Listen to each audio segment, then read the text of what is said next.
When I first moved into the quiet little neighborhood by the lake, I thought I was finally getting a fresh start in life. After years of serving overseas and then fighting my way through recovery after an injury that left me permanently reliant on my service dog, Daisy, I wanted peace more than anything else. The house I bought was a small single-story ranch-style home, nothing too fancy, but it had a wide yard, a fenced-in backspace for Daisy to roam, and a front porch where I could sit and enjoy the sunset. I didn't think much about the HOA when I signed the paperwork. To me, it was just some minor organization that kept the grass cut in common areas and sent out newsletters about garage sales. I didn't expect them to be a big part of my life. I certainly didn't expect them to almost ruin it. Daisy is a 3-year-old golden retriever with a heart of gold and the patience of a saint. She's trained to help me with my mobility issues, to alert me before I get dizzy spells, and even to pick up objects for me if I drop them. She's not just a pet, she's my lifeline. The VA helped me get her, and we went through months of bonding and training before I was cleared to have her as a fully certified service animal. Everywhere I go, she wears her little red vest proudly, and people usually stop to comment on how well-behaved she is. Kids love her, cashiers smile when they see her, and even people who normally don't like dogs seem to soften around her. Everyone except Karen. Karen was one of those people you hear about in memes and stories online, the kind who seemed to think the entire neighborhood revolved around her personal preferences. She was the president of the HOA, or at least she acted like she was the president of the entire world. The first time I met her, I was outside unloading groceries from my truck, while Daisy sat patiently on the grass beside me. Karen walked right up, without saying hello, and started lecturing me about the length of my grass. I had only lived there for 3 days. She handed me a printed pamphlet that listed the HOA bylaws, like it was a sacred text, then started quizzing me on whether I planned to repaint my house, power wash my driveway, and keep my trash cans hidden from street view. I tried to be polite, but it was obvious she was sizing me up, and Daisy too. "Is that dog going to be outside much?" she asked in a tone that made it sound like she was asking if I was planning to dump toxic waste in the yard. "She's a service dog," I replied, keeping my voice calm. "She stays with me pretty much everywhere I go." Karen frowned, clearly not satisfied. "Well, just so you know, we have rules about animals. No excessive barking, no roaming off-leash, and no—" She hesitated, glancing at Daisy as though she were about to commit a crime. "Mess in the yards. You understand?" I told her I did, and that Daisy was housebroken and professionally trained. But that didn't stop her from glaring at us as if we were a threat to her perfect little kingdom. At first, I shrugged it off. Every neighborhood has at least one difficult person, right? But over the next couple of weeks, Karen seemed to make it her personal mission to monitor me and Daisy. She would walk by my house slowly, peering over my fence like some kind of watchdog. She left passive-aggressive notes on my door about my recycling bin being visible from the street. One morning, she even snapped a picture of Daisy sitting on the porch and emailed it to me with the subject line, "Animal Control Reminder." I started to wonder if she had some personal grudge against dogs, or against me. The real trouble started on a warm Saturday afternoon when I was sitting on my porch, Daisy at my feet, sipping a cold drink and enjoying the breeze. Karen came marching down the street, clutching a clipboard like she was on some kind of official inspection tour. She stopped in front of my yard and pointed at Daisy. "That dog is shedding all over the sidewalk," she announced. I blinked. "Excuse me?" "There's dog hair in the wind. People walk their kids here. It's unsanitary. I couldn't believe what I was hearing." "She's a golden retriever," I said slowly. "She sheds. That's how dogs work." Karen huffed. "Well, I don't think it's appropriate. And some people have allergies." "Karen," I said, trying to keep my cool, "Daisy is a federally protected service animal. She has a right to be here. If you have an issue, maybe you should bring it up with the HOA board." Her eyes narrowed. I am the board. That should have been my first warning that this was going to escalate. I didn't realize just how far Karen would take things until about a week later. It was a warm Sunday morning, and I decided to take Daisy on a long walk through the neighborhood before the sun got too hot. I had my headphones in, listening to a podcast, and Daisy trotted along happily in her vest, tail wagging. She was the picture of calm, walking exactly at my side like she'd been trained to do. We were coming up to the small park that sat at the center of the neighborhood when I saw Karen standing near the entrance. She had a spray bottle in her hand, one of those plastic garden sprayers, and a scowl on her face. I figured she was spraying weeds or maybe cleaning something up, but as we got closer, I saw her tighten her grip on the bottle and glare at Daisy. My gut tightened. Before I could react, Karen stepped forward and, without a word, sprayed Daisy directly in the face. Daisy yelped and stumbled backward, pawing at her muzzle. I dropped my headphones and rushed to her side, my heart hammering.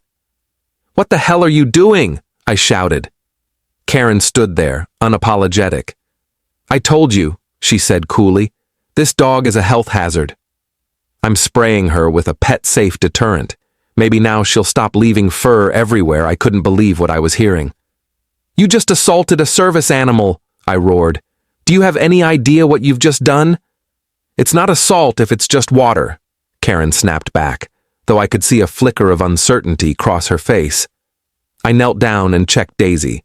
Her eyes were red and watering, and I realized from the smell that whatever was in that bottle wasn't just water.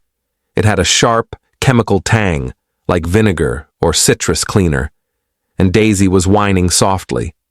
That was the moment something inside me snapped. "You just committed a federal offense," I said, my voice low and shaking with anger.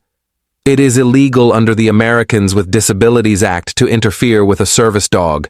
That's punishable by law." Karen crossed her arms, trying to look defiant, but I could see her bravado slipping. "Call whoever you want," she said. "The HOA backs me up." "Oh, you better believe I'm calling someone."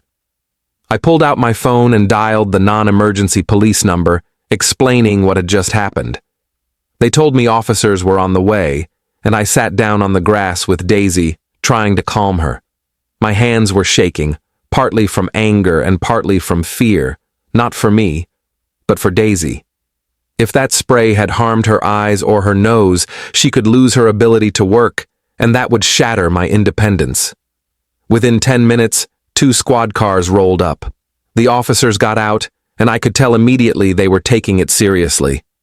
I stood and explained what had happened, pointing to Karen and the spray bottle still in her hand. Karen immediately launched into her own version of the story, claiming Daisy was a menace and that she was just trying to keep the neighborhood clean. The lead officer listened patiently, then asked, "Ma'am, what exactly did you spray this dog with?" "It's just a homemade cleaning solution," Karen said, her voice faltering slightly. "Vinegar, lemon juice, a little soap." The officer's expression hardened. "Ma'am, do you understand that interfering with a service animal is a federal crime?" Under the ADA, service animals are protected. What you did could result in a fine of up to $15,000, or worse, jail time. Karen froze. Her face went pale. Wait, you're kidding." The officer shook his head. "No, ma'am. We take this very seriously. If this dog had been injured, you could be looking at felony charges." For once, Karen didn't have a snappy comeback. She just stood there, clutching the spray bottle, her mouth opening and closing like a fish.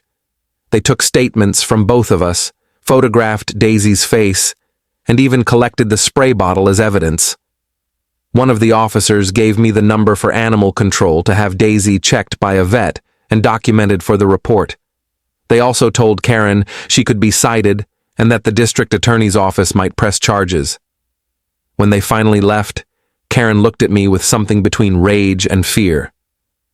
"You've made a huge mistake," she hissed. "This is going to come back on you." "No, Karen," I said, standing tall. This is the last time you ever lay a hand on my dog. And if you try anything again, I will make sure you answer for it in court." For the next few days, things were strangely quiet. Karen didn't walk past my house, didn't send any more notes, didn't even glare at me when I drove by. Part of me thought maybe she'd finally learned her lesson. But a bigger part of me knew Karen wasn't the type to back down. She was the type to dig in and escalate. The moment I got off the phone with my lawyer, I felt a sense of calm settle over me. He was a longtime friend from my days in the military and had handled plenty of ADA-related cases before. When I explained what had happened, he didn't hesitate for a second. He told me to keep every piece of documentation, every HOA letter, every photograph of Daisy's injury, and every witness statement I could get. He said what Karen did was not just harassment, but a direct violation of federal law, and that the HOA trying to use her actions as grounds to remove Daisy was legally indefensible. Still, that did not mean the next few days were easy. The neighborhood seemed to hold its breath, watching to see what would happen.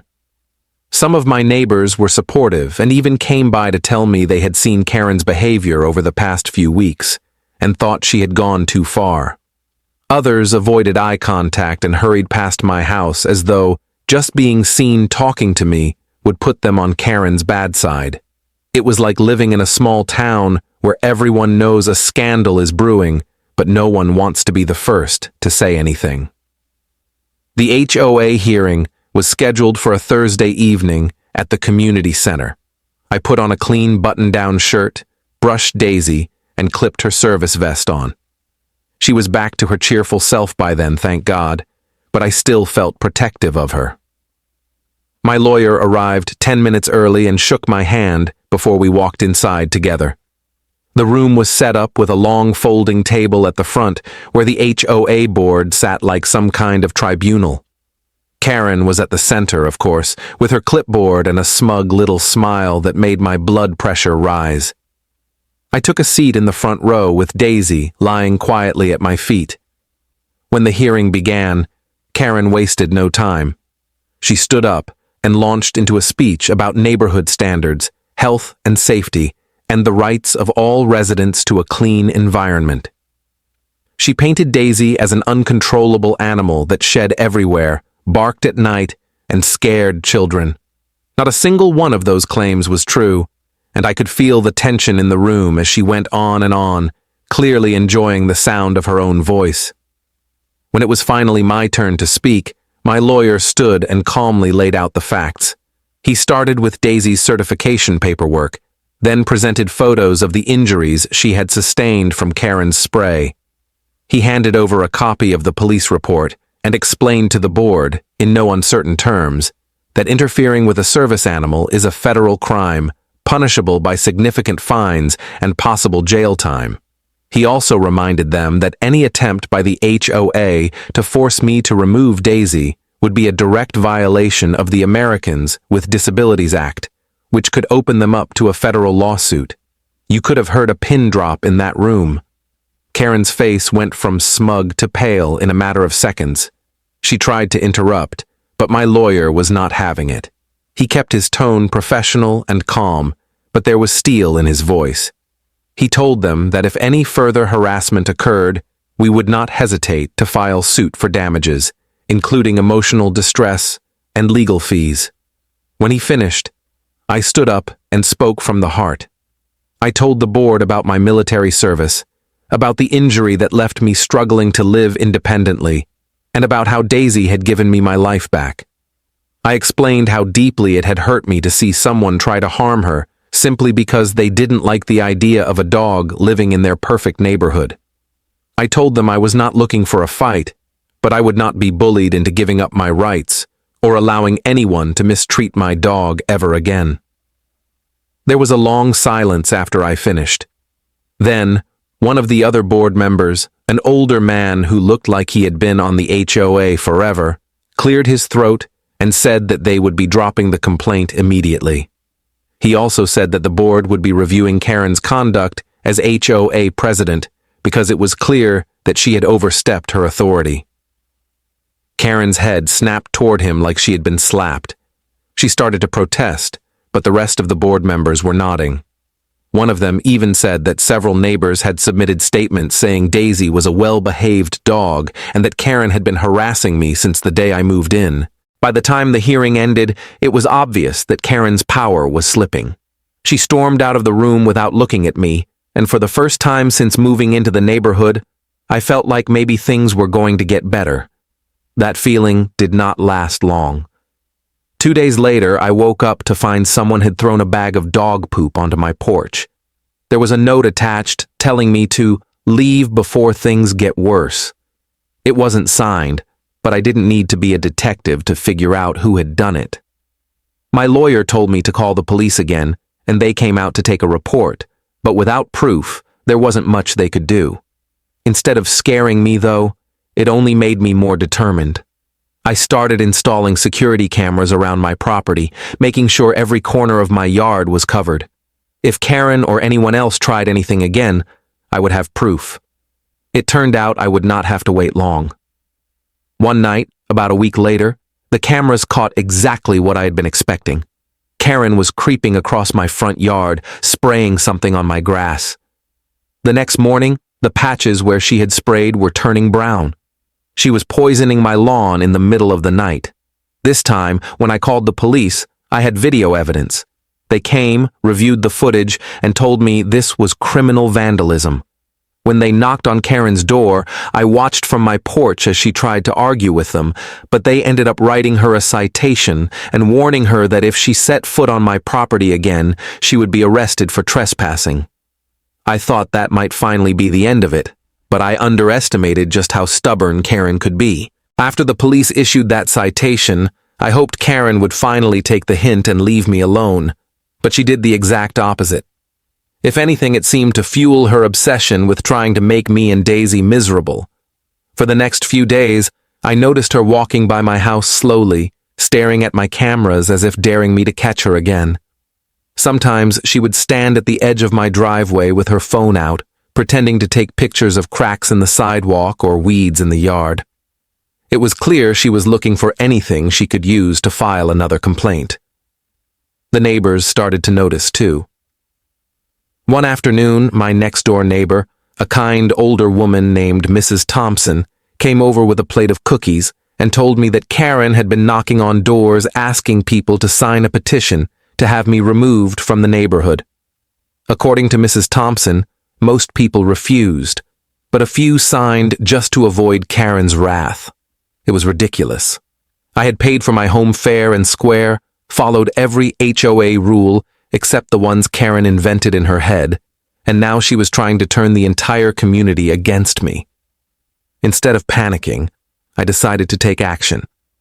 I scheduled another meeting with my lawyer and showed him the footage, the citation, and the threatening note I had received. He told me that we were getting very close to having enough evidence to pursue a restraining order against Karen.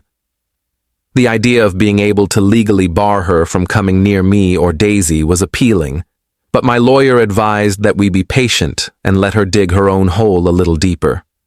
Sure enough, Karen did not disappoint. One evening, I was inside watching television when I heard Daisy growl softly. She hardly ever growled unless something was seriously wrong, so I muted the TV and listened. There was the faint crunch of footsteps outside, followed by the sound of something rattling against my gate. I pulled up the live feed from my security cameras on my phone and saw Karen in my backyard, crouched by Daisy's water bowl. She was pouring something from a bottle into it. My blood went cold. I called the police immediately, my voice shaking as I explained what was happening. Within minutes, 2 officers were at my house. I showed them the live footage and they moved fast, catching Karen as she was walking back toward the street. When they asked her what she had put in the water bowl, she tried to claim it was just vitamins for dogs, but the officers did not buy it for a second.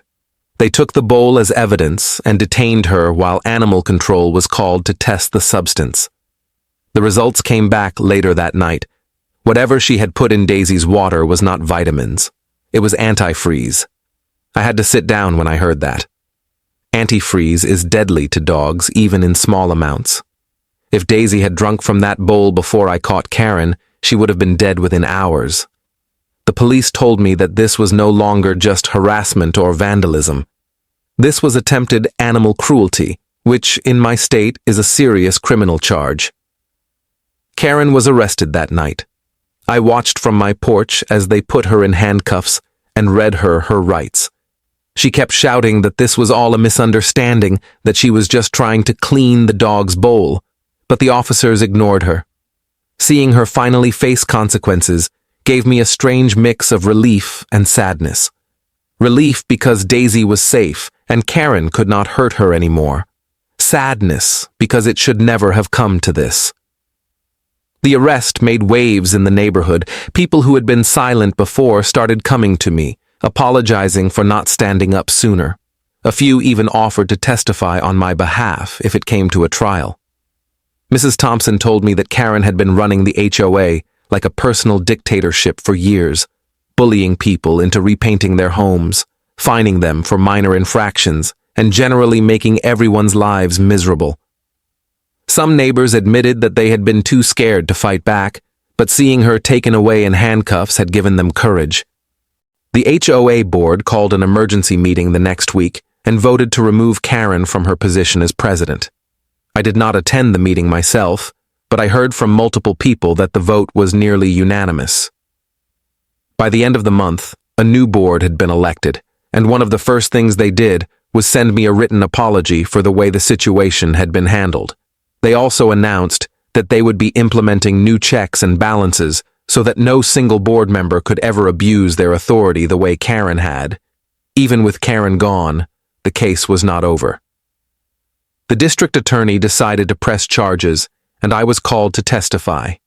It was not easy sitting in that courtroom, recounting everything that had happened, from the first time Karen confronted me about my grass to the night she tried to poison Daisy. But I told the truth, every detail, because I wanted the judge and jury to understand just how dangerous and obsessive her behavior had become. When the verdict came down, Karen was found guilty of attempted animal cruelty and harassment. She was sentenced to probation, fined thousands of dollars, and ordered to attend counseling. The judge also granted me a permanent restraining order, which meant Karen could not come within 100 yards of me, my house, or Daisy. Walking out of that courthouse felt like walking out from under a storm cloud that had been hanging over me since the day I moved into the neighborhood. For the first time in months, I could breathe. But the biggest victory came a few weeks later, when Daisy was awarded a special commendation from a local veterans group for her service and bravery. They even held a little ceremony where she got a medal and a big basket of treats. Watching her wag her tail and bask in the attention was one of the proudest moments of my life. Still, part of me could not help but wonder if Karen would ever truly let go of her grudge.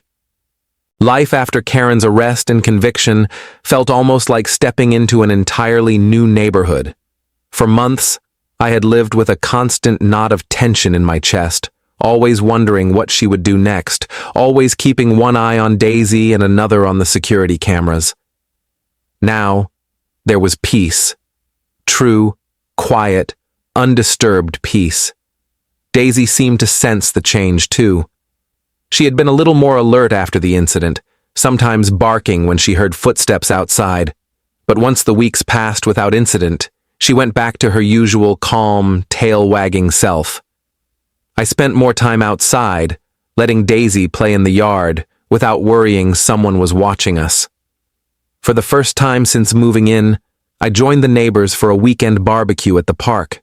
People were friendly, genuinely friendly, and several of them went out of their way to tell me how glad they were that Karen was no longer in charge.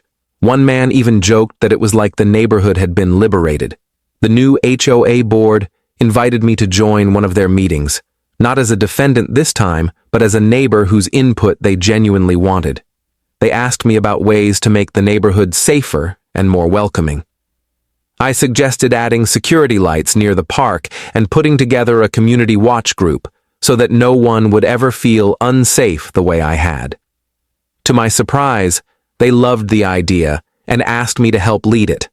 I agreed, partly because I wanted to give back, and partly because I wanted to make sure that no one else had to go through what I did.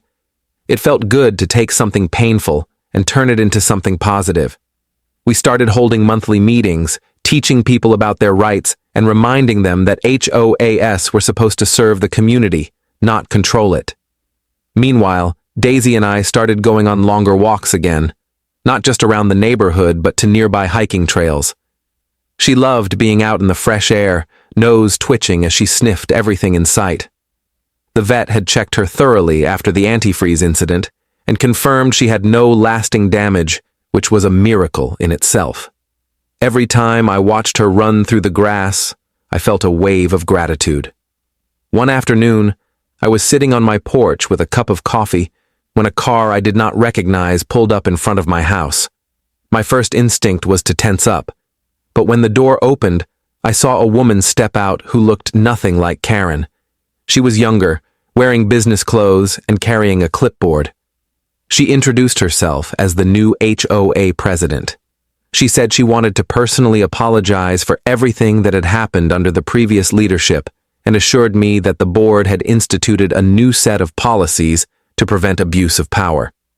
She even asked me if I would be interested in serving as a liaison for residents with disabilities, helping the HOA understand accessibility needs and compliance requirements. I was stunned, but after thinking for a moment I accepted. It felt right. It felt like closing the last chapter of this nightmare by turning it into something meaningful. Months passed, and little by little the memory of Karen faded into the background. She never came back to the neighborhood, at least not while I was around, and the restraining order kept her far away. Every now and then I would get an update from my lawyer that she was complying with the terms of her probation, going to counseling, and keeping out of trouble. I did not hate her. I thought I might, but in the end, what I felt was pity. Pity that she had let her need for control and her prejudice drive her to such extremes. Pity that she could not see Daisy for what she was, not a nuisance, not a problem, but a partner who gave me the independence I had fought so hard to reclaim. One evening, I sat on my porch as the sun went down. Daisy curled at my feet, her head resting on my boot. The sky was painted in shades of pink and orange, and the neighborhood was quiet except for the sound of crickets. I thought about everything that had happened, and realized that, in a strange way, I was grateful. Grateful because it had taught me that standing up for yourself is not just about protecting your own rights, but about making sure no one else has to suffer in silence. I looked down at Daisy, who blinked up at me with those soft brown eyes, and I scratched behind her ears. "You did good, girl," I said softly. "Real good." She wagged her tail, as if she understood every word. The nightmare was over. The house I had once considered selling now felt like home. The neighbors had become friends. The HOA had become an organization that actually worked for the people who lived there. And I had found a renewed sense of purpose, not just as a homeowner, but as someone who could help others stand their ground. Karen had tried to break me, but in the end, she had only made me stronger. And as I sat there with Daisy by my side, watching the last rays of sunlight fade into the horizon, I knew one thing for certain. No one was ever going to mess with my dog, or me, ever again.